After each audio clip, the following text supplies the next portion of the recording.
खुलुमबाय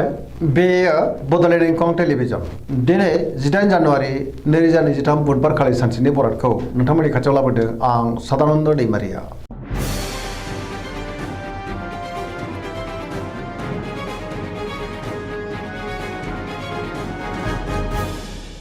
सिगां फरायनो लादों मेष राशि गिबि हांखो अ ल दिनैनि साना जोबोर मोजां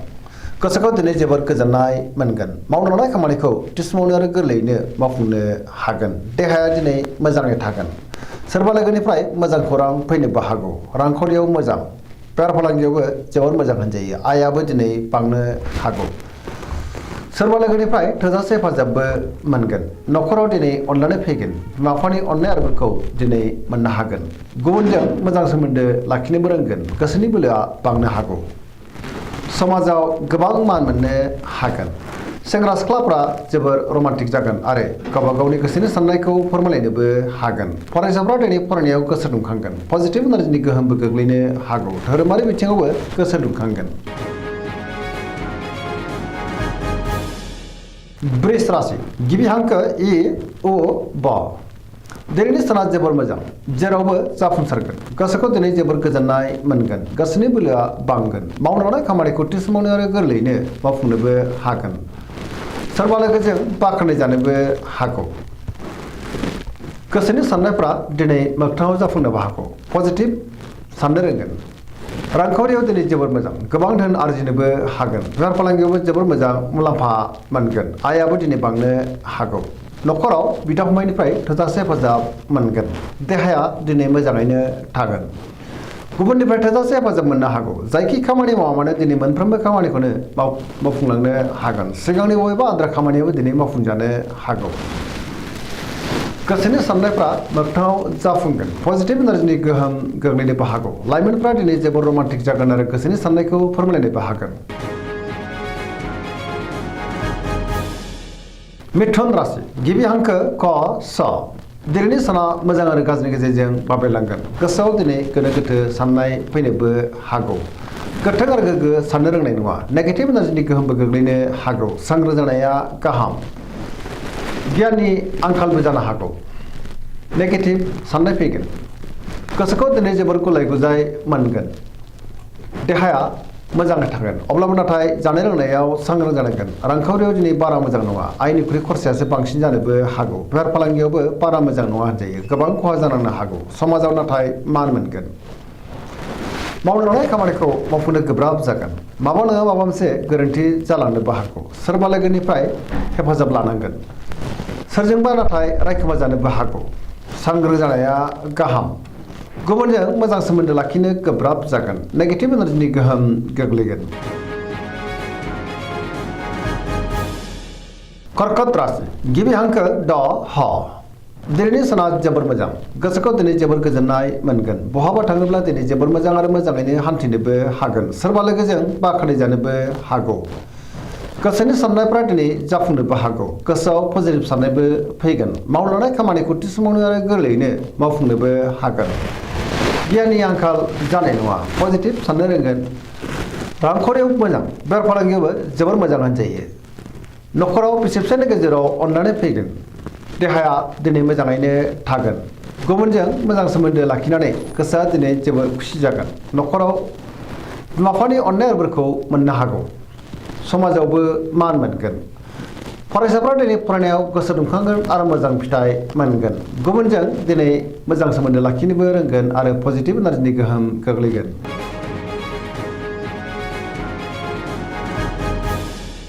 सिंह राशि गिबि हांखो म ट दिनैनि साना जोबोर मोजां गोसोआव पजिटिभ साननाय फैगोन गोथों आरो गोग्गो साननो रोंगोन गियाननि आंखाल जानाय नङा मावनो लानाय खामानिखौ थि समावनो आरो गोरलैयैनो मावफुंनोबो हागोन सोरबा लोगोनिफ्राय थोजासे हेफाजाबबो मोननो हागौ समाजाव लोगो लेवानि आंखाल जानाय नङा बहाबा थाङोब्ला दिनै जोबोर मोजां आरो मोजाङैनो हान्थिनोबो हागोन रांखावरियाव मोजां अब्लाबो नाथाय खरसायाबो बांगोन बेफार फालांगियावबो मोजां होनजायो गोसोनि साननायखौ दिनै गुबुननो फोरमायनोबो हागोन न'खरावबो अनलायनाय फैगोन समाजाव दिनै गोबां मान मोननो हागोन गुबुननि गोसोखौबो गोरलैयैनो बोनो हागोन सिगांनि बबेबा आद्रा खामानियाबो दिनै मावफुंजानो हागौ देहाया मोजाङै थागोन अब्लाबो नाथाय जानाय लोंनायाव सांग्रां जानांगोन गोसोआ दिनै जोबोर रमान्टिक जागोन आरो लाइमोनफ्रा गावबा गावनि गोसोनि साननायखौ फोरमायलायनोबो हागोन कन्या राशि गिबि हांखो प ट दिनैनि सानाव मोजां आरो गाज्रिनि गेजेरजों बाबेनलांनो हागौ गुबुनजों रायखोमा जानोबो हागौ गोसोआव दिनै नेगेटिभ साननाय फैगोन गोथों आरो गोग्गो साननो रोंनाय नङा गियाननि आंखाल जानोबो हागौ सोरबा लोगोजों एना एनिबो जानो हागौ गोसोनि साननायफ्रा गोरोबलायाबो जानो हागौ रांखावरियाव मोजां अब्लाबो नाथाय खरसायाबो बांगोन बेफार फालांगियाव मोजां होनजायो गोबां मुंदांखा सुबुंजों दिनै लोगो मोनज्लायनोबो हागौ न'खराव अनलायनाय फैगोन गोसोखौ जोबोर उसुखुथुबो मोननो हागौ नेगेटिभ एनार्जिनिबो गोहोम गोग्लैनो हागौ सांग्रां जानाया गाहाम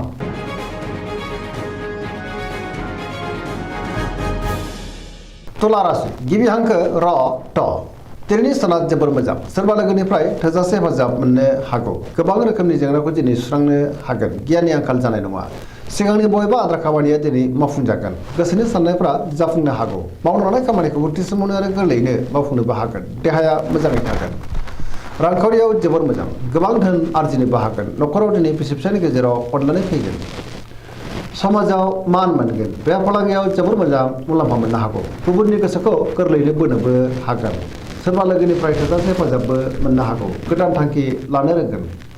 सेंग्रा सिख्लाफोरनि गोसोआ दिनै जोबोर रमान्टिक जागोन आरो गावबा गावनि गोसोनि साननायखौ फोरमायलायनोबो हागोन पजिटिभ एनार्जिनि गोहोम गोग्लैगोन आरो पजिटिभ साननो रोंगोन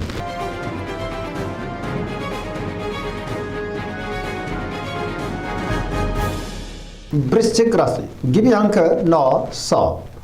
दिनैनि साना जोबोर मोजां गोसोखौ दिनै जोबोर गोजोननाय मोनगोन गोबां खामानिखौनो दिनै मावफुंनो हागोन सिगांनि बबेबा आद्रा खामानियाबो दिनै मावफुंजागोन गुबुननि थाखाय गोबां मोजां खामानि मावनानै होनोबो हागोन पजिटिभ एनार्जि गोहोम गोग्लैनो हागौ मावनो लानाय खामानिखौ थि समावनो आरो गोरलैयैनो मावफुंनो हागोन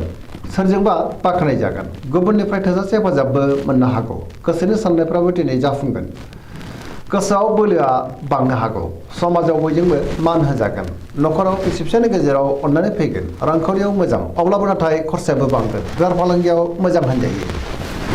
गोबां मुंदांखा सुबुंजों दिनै लोगो मोनज्लायनोबो हागौ देहाया मोजाङैनो थागोन गुबुननि थाखाय गोबां मोजां खामानि मावनानै होनोबो हागोन फरायसाफ्रा दिनै फरायनायाव गोसो दुंखांगोन आरो मोजां फिथाइ मोनगोन लाइमोनफ्रा जोबोर रमान्टिक जागोन आरो गावबा गावनि गोसोनि साननायखौ फोरमायलायनोबो हागोन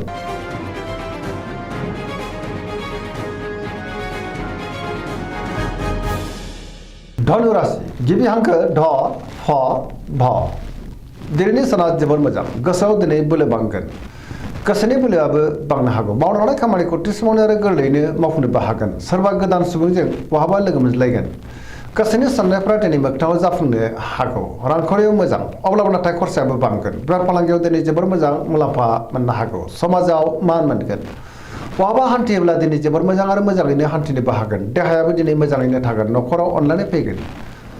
लाइमोनफोरनि गोसोआ दिनै जोबोर रमान्टिक जागोन आरो गावबा गावनि गोसोनि साननायखौ फोरमायलायनोबो हागोन पजिटिभ एनार्जिनि गोहोम गोग्लैनोबो हागौ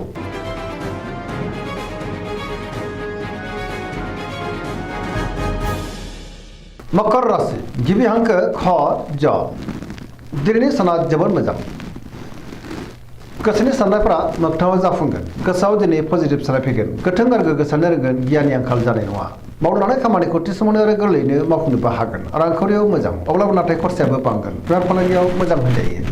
गुबुनजों मोजां सोमोन्दो लाखिनोबो रोंगोन गोदान खामानियाव आखाइ होदेरनोबो हागोन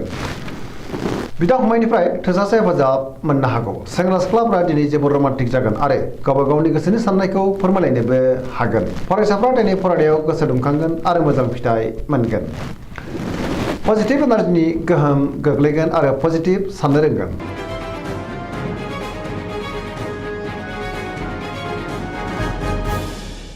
कुम्भ राशि गिबि हांखो ग स दिनैनि साना बारा मोजां नङा गोसोखौ दिनै जोबोर गुलाय गुजाय मोनगोन गोसोआव गोनो गोथो साननाय फैनोबो हागौ मावनो लानाय खामानिखौ थि समावनो आरो गोरलैयैनो मावफुंनो हानाय नङा गोबां मावनांगोन सोरबा लोगोनिफ्राय हरखाबै गाज्रि खौरांबो फैनो हागौ समाजाव नाथाय मान मोनगोन गोबां मुंदांखा सुबुंजों दिनै लोगो मोनज्लायनोबो हागौ रांखावरियाव मोजां अब्लाबो नाथाय खरसायाबो बांगोन बेफार फालांगियाव मोजां होनजायो देहाया दिनै बारा मोजां थानाय नङा गोबां रोखोमनि देहायारि जेंनाजों मोगा मोगि जानांनोबो हागौ जानाय लोंनायाव सांग्रां जानांगोन न'खराव बिमा बिफानि अननाय आरोफोरखौ मोननो हागोन बहाबा दावबायनो एबा हान्थिनो खाबु मोननो हागौ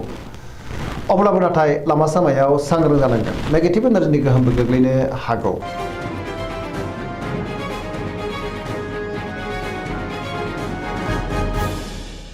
मीन राशि गिबि हांखो ड स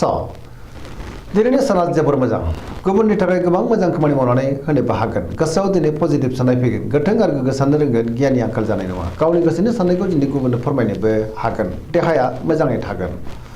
रांखावरियाव मोजां बेफार फालांगियावबो मोजां होनजायो न'खरावबो दिनै अनलायनाय फैगोन सोरजोंबा बाखनाय जानानै गोसोआ दिनै जोबोर खुसि जागोन लाइमोनफोरनि गोसोआ दिनै जोबोर रमान्टिक जागोन आरो गावबा गावनि गोसोनि साननायखौ फोरमायलायनोबो हागोन गोसोआव पजिटिभ साननाय फैगोन फरायसाफ्रा दिनै फरायनायाव गोसो दुंखांगोन आरो मोजां फिथाइ मोननोबो हागोन सरासनस्रायै दिनै साना जोबोर मोजां आरो मोजाङैनो बारग'लांगोन